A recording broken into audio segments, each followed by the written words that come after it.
Hello everyone, welcome to education coaching. आज की class में हम बात करेंगे लिटरेरी टर्म के बारे में। आज की अपनी ये दूसरी क्लास है दोस्तों।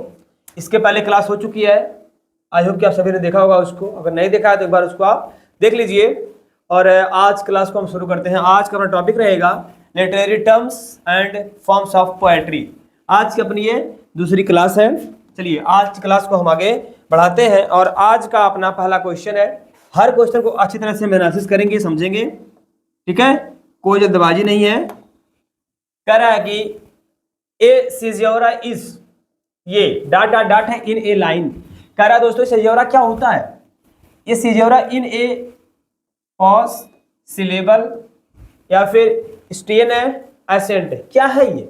सिजेरा का मतलब क्या होता है पहले समझते हैं अपन कि सिजेरा का मतलब क्या होता है। आप सभी ने देखा होगा जब पोयम या छंद जब आप पढ़ते हैं तो छंद में या पोयम में लाइन के बीच में या लाइन के लास्ट में जाकर के देखिए ऐसे करके पाई लगी रहती है, ऐसे ऐसे लगा रहता है ना। इसी को बोला जाता है सिजेरा, इसी को बोला जाता है पॉज। क्या कहते हैं इसको? इसको हम कहते हैं ये पॉज, यही ना।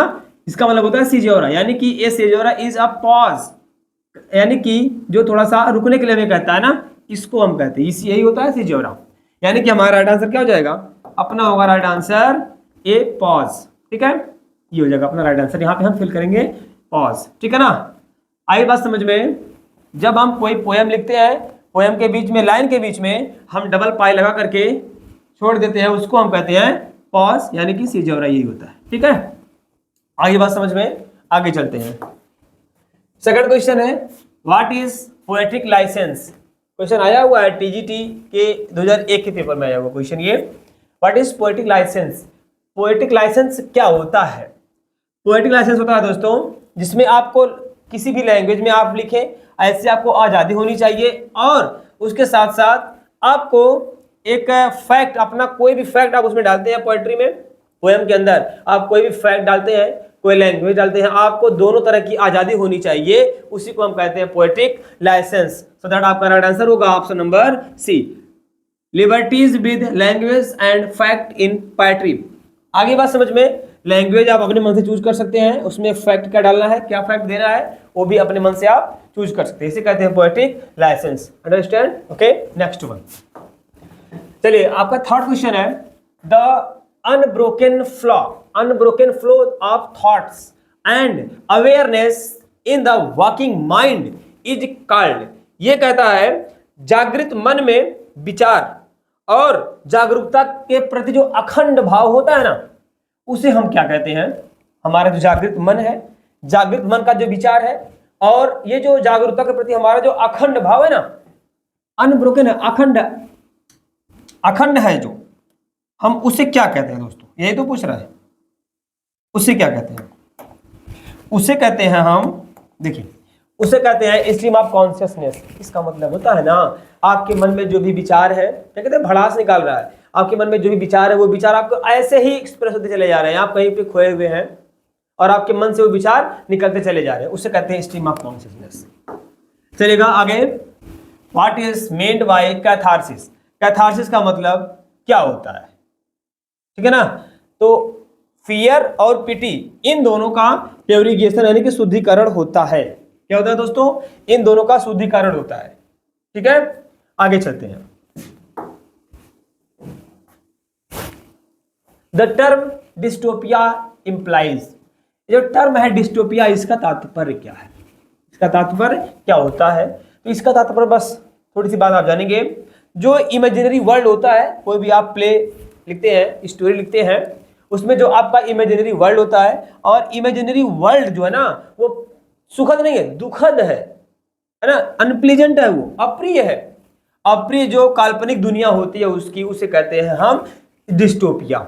इसका मतलब, इसका राइट आंसर है option number D, unpleasant imaginary world, है ना। आगे चलते हैं। उम्मीद करते हैं सबको समझ में आ रहा होगा। What is the theme of proletarian novel?